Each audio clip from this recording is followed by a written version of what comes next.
Xbox increases console prices, Ready Player One is getting a sequel movie, and GTA 6 is on Netflix? Welcome to this week's Nerd Roundup hosted by the Nerd Factory. I'm Jake. Let's catch you up.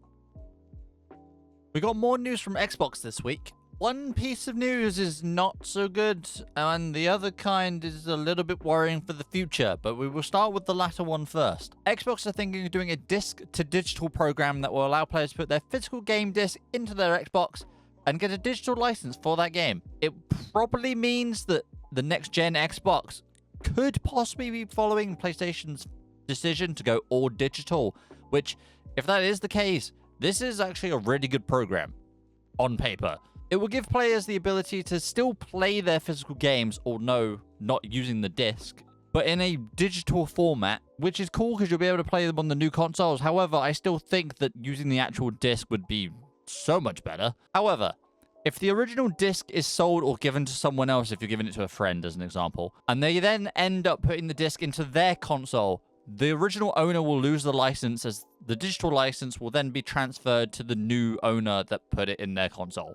So it's kind of stopping that buying a game, putting it on your console, selling it for money. So obviously you're getting the game for free, kind of, I think is why they're doing it, which from a business standpoint makes sense, as annoying as that is.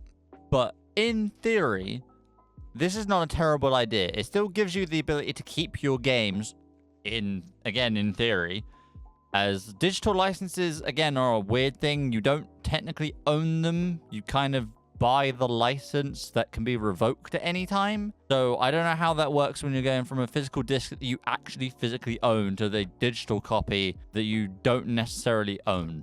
I don't know how that works. So that kind of sucks. So yeah, weird. What also sucks is Xbox have just raised console prices again, and they are hefty. The Series S was worth $299.99. It is now, and I can't believe I'm saying this, $429.99. That is a 43% increase, which, to put bluntly, is not worth it at all in any sense. Anyone who buys it at $430, I'm just going to say, you're an idiot. Don't buy it. The Series S was a perfect entry point for gaming, just in general. It was perfect. Originally, the price was $300, as I said a minute ago, which I still think $250 would have been perfect for that price, but $300 was okay. And it's a nice entry point for people who want to come in, they want to play some games. It's not the best console in the world, but it will definitely play the games that you want to play. Nice and easy, not really, in the scheme of things, not really a lot of money. In the scheme of things, it's still a lot of money, but you get what I mean. But having it at $430, it makes it no longer an entry-level console. That's an original PS5, pretty much, and that's insane. I don't know what they're doing. I don't understand. But we're not even at the worst part yet. The Series X was $500, which again, not a great price. Oh, I can't believe I'm saying this. It's now $669.99. It is 670 quid, which is a 30% increase. Who in their right mind is going to pay 670 quid for a console that doesn't have any games? I'm kind of losing my mind, if you haven't noticed. I don't get it. It's so weird, especially when the new gen consoles are coming out in the next 2, maybe 3 years, give or take. No one's going to spend nearly 700 quid on a Series X. Because there's, annoyingly with Xbox, there's no like big like smashing titles that are coming out. The only one that seems to be on that level is Elder Scrolls 6. And that ain't coming out for a while. And it's like, I know you got Fable, and obviously you had Gears, and they're just, Fable maybe, but Gears is not. Again, there's no like big titles. Like, it's September, Wolverine's coming out for PlayStation. You can only play on PlayStation. That is worth it. That is something that Xbox needs. And having a nearly 700 quid console is not going to work. It just blows my mind. I know the reason, because it's the reason for everything in the minute, is to do with the increased prices of components due to the AI boom with data centers and RAM and all the other stuff that is now like really scarce, so everything's extremely expensive. But I just hope things settle just at some point, because that's actually insane. I cannot believe that the Series X is nearly 700 quid. I also can't believe the Series S is over 400.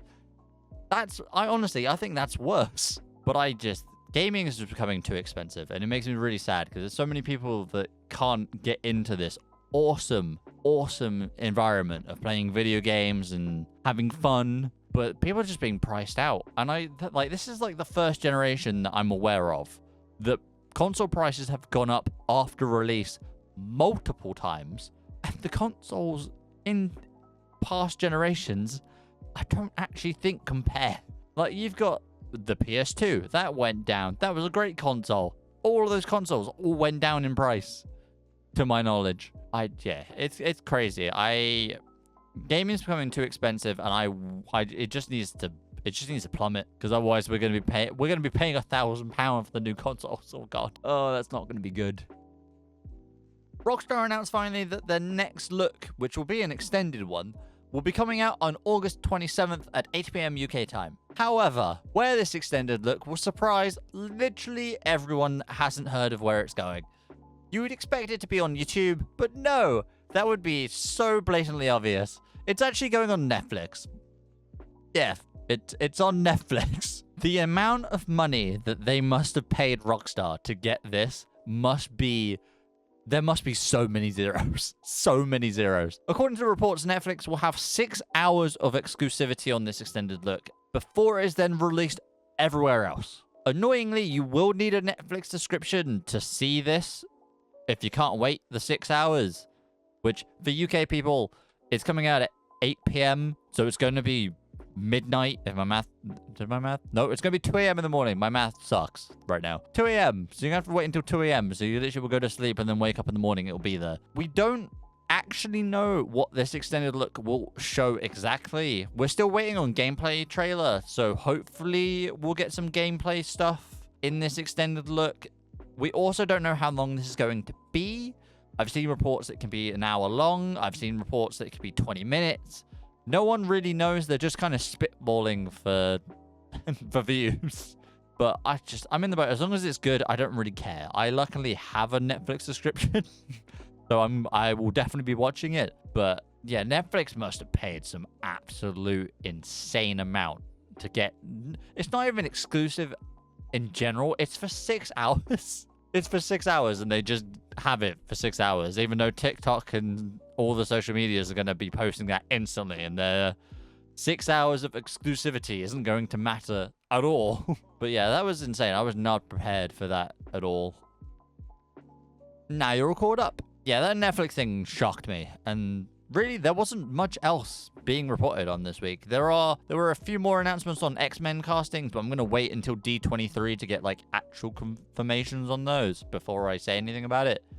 Because I've seen a few reports. Some of them are from Deadline, and Variety have said a few, so they're, like, pretty set in stone. But I would like to kind of report on everything all at once. But as always, don't forget to like and subscribe. You'll be getting a Nerd Roundup every Monday at 6 PM UK time, unlike this one, because it was late. If you have any suggestions on what you'd like to see, or really anything you want to say, comment down below and I'll try and respond as soon as I can. Other than that, I'll see you next week.